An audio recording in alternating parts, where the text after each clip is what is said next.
ቶርናመንት ላይ ማለት ነው እንዴት ነው ተመሳሳይ ፐርፎርማንስ አንድ ቲም ሊያሳይ የሚችለው? ጋላታሳራይ ከልቡ ሳይጫወት ማለት 7 ደቂቃ ላይ አግብቶብን 87 ከዛ 4 ደቂቃ ተጨምሮ 83 87 ደቂቃ ምንም ጎል ሳይገባባቸው 7 ደቂቃ ላይ አግብተው ምንም ጎል ሳይገባባቸው ነው የወጡት። እሱንም ከልባቸው ሳይጫወቱ ጋላታሳራይ ምን አይነት ፔስ ቲም እንደሆነ ብላችንም እናውቃለን። እንዴት ነው ለሳው እንዴት ነው? ኧረ በስመ አብ እኔ እንዴ ምንም ማያዝናና ጨዋታ ባክ ቱ ባክ እንደዚህ የሚያስጠል። ኧረ በስመ አብ አንዲ በሊቨርፑል እንሳቅ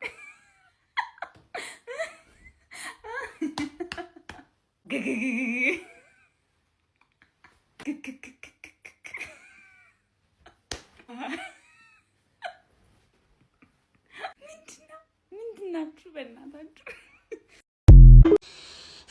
ዛሬም እንደ ህፃን ልጅ አስገብቶ ነፉን እንደ ህፃን ልጅ ሲጀምር ጥቁር ኮናቴ የተባለ የመጨረሻ ቆሻሻ እከት ሉጣ ሲጀምር ቲም ውስጥ አንድ ጠቋራ ተጫዋች አለ ማለት አንድ እንከን አለ ማለት ነው። በቃ አንድ ጥቁር አለ ማለት ዛሬ ተጫወተብን ኮናቴ።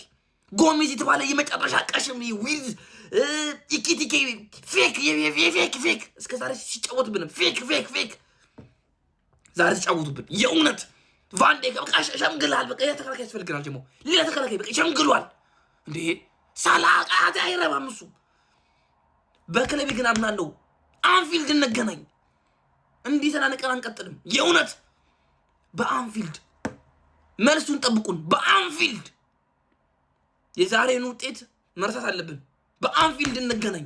ጀማው እንደዚህ እንደ ጻል ልጅ ያስገቡኝ እንፉን በሚላቸው በቃ እንደ ጻል ልጅ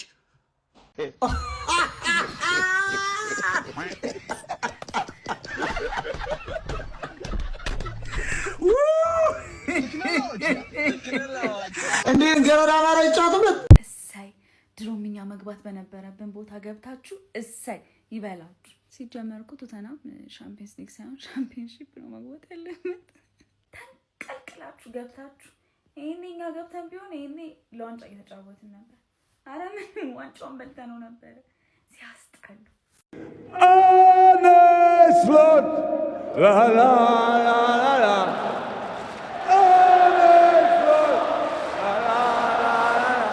ጭራሽ ብዬ በሌሊት መጣሁ። ጀሞ በሌሊት ተመልከቱት። ሰዓቱን ራሱ 6 ሰዓት ነው የሆነው። ይህ ምንን ያሳያል? እኔ ለአርሰናልና ለእናንተ ልዩ ፍቅር እንዳለኝ ያሳያል። ስለሆነ አሁን ተኝተሃል፣ ብርድ ልብስ ውስጥ ያለ ኮፒ ሊንክ ታደርጋለህ፣ ሼር ታደርጋለህ በደንብ ማለት ነው። ነገ የአውሮፓ ሻምፒዮንስ ሊግ አለብን። ከዛ ጨዋታ በፊት አሰልጣኝ አርቴታ ጋዜጣዊ መግለጫ ሰጥቷል። እሱ ምን እንዳለ ልነግርህ ነው የመጣሁት። አንተ እያዳመጥከኝ ውስጥ ላይ ሼር ኮፒ ሊንክ አካውንቴ ላይ ትገባና ኮፒ ሊንክ ትኮፒ 10 ጊዜ እኔ መረጃውን አቀብላለሁ ማለት ነው። ጊዜ እንደተኮነ ማለት አይደል ነው። እንቀጥል እንግዲህ በአስገራሚ ቃለ መጠየቅ የሚታወቀው አርቴታ አስቀድሞ የቀረበለት ጥያቄ ጀማው የተጫዋቾቻችን የጤንነት ሁኔታ ነበረ። ካላፊዮሪ ሂንካፔና ማክስ ዶማን ከነገ ጨዋታ ሙሉ ለሙሉ ውጪ መሆናቸውን ነግሮናል። ቴንኪው ብዙ ጊዜ አይናገርም እኔ አላቅም ነበር የሚለው ዛሬ ተናግሯል። ከዛ በተጨማሪ ጥሩ ዜናም ነግሮናል። ማስኩዌራና ካይ ሃቨርት ለነገ ጨዋታ ሙሉ ለሙሉ ዝግጁ ናቸው ብሎናል ጀማው። ሌላው ነገ ስለምንገጥመው ደግሞ ኢንተር ሚላንም ተጠይቆ ነበር። እሱም እንዳለው ከሆነ በዚህ በአውሮፓ ሻምፒዮንስ ሊግ መድረክ ላይ እጅግ ትልቅ ልምድ ካለው እና ከበሰለ ቡድን ጋር ነው ነገ ጨዋታ የምናደርገው እና እንደዚህ አይነት ጨዋታ ሲገጥመን ዝግጁ መሆን አለብን። እኛም የኢንተር ሚላን ያክል ማለት ነው ጥሩ ቡድን መሆናችንና በሳል መሆናችንን ማሳየት ይኖርብናል። አሸንፈን ማለፍ እንደምንችል ማሳየት ያለብን ይመስለኛል። ለዛም ዝግጅት በማድረግ ላይ እንደሚገኝ ነው የገለጠው ጀማው። ምን ሀሳብ አስተያየት አላችሁ? ኮሜንት ሴክሽን ላይ አስቀምጡ። የሌሊት ቪዲዮ ነው፣ ኮፒ ሊንክ ማድረግ እንዳትረሱ። ታዘባችኋለሁ ጀማው። ተኝቻለሁ ብላችሁ ሳታረጉ ደሩ አሉ። አድርጉ በደንብ ይመቻችሁ። ጀማው እንዴት ናችሁ? አላችሁልኝ? አለው ጠፋውባችሁ። መቼስ ነገ ከባየር ሌቨርኩሰን ጋር እኮ ጨዋታ እንዳለን አውቃለሁ። ትንሽ አልተመቸኝም። ከባየር ሌቨርኩሰን ጋር ከምናደርገው ጨዋታ በፊት እንግዲህ አንዳንድ የተሰሙ መረጃዎች አሉ። አርቴታም ሀሳቡን ሰጥቷል፣ ካይ ሃቨርትም እንደዚህ ሀሳቡን ሰጥቷል።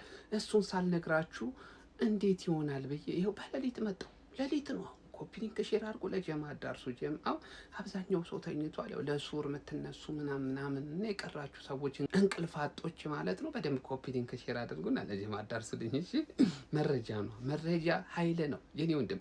ለማንኛውም ጀማው ከነገ ጨዋታ በፊት አሰልጣኝ አርቴታ ስለ ተጫዋቾቻችን ጤንነት እንዳለው ከሆነ ማርቲን ኦዲጋርድ ሙሉ ለሙሉ ከጨዋታው ውጪ መሆኑን አረጋግጦልናል ጀማው። ከዛ በተጨማሪ ሊአንድሮ ትሮሳርድ እና ካላፊዮሪም እንደዚሁ ለነገ ጨዋታ የመድረስ ሰፊ እድል እንዳላቸው ገልጿል ጀማው። ማጋሌሽ፣ ራይስ፣ ዙቢሜንዲን ጨምሮ እንግዲህ ያሉ ተጫዋቾች በሙሉ ለነገ ጨዋታ ሬዲ እንደሆኑ ነው የገለጠልን ጀማው። ሌላው ለአርቴታ የቀረበለት ጥያቄ ስለ ካይ ሃቨርት ጤንነት ነበረ። እሱም እንዳለው ከሆነ ካይ ሃቨርት እጅግ በጣም በጥሩ ጤንነት ላይ እንደሚገኝ ነው የገለጸው ጀማው። ያ ብቻ አይደለም፣ አሁን 100% ሙሉ ለሙሉ ፊትነሱም ለዚህ ጨዋታ ሬዲ እንደሆነ ነው የገለጠው ጀማው። ድምጼ ዝቅ ካለባችሁ ሌሊት ስለሆነ ነው። ኮፒ ሊንክ ሼር ማድረጋችሁ እንዳትረሱ። ይመቻችሁ። ነገ ደግሞ ውጤት ገምቱ። ስለስልናሸንፍ እንችላለን። ይቅናን ጀማው።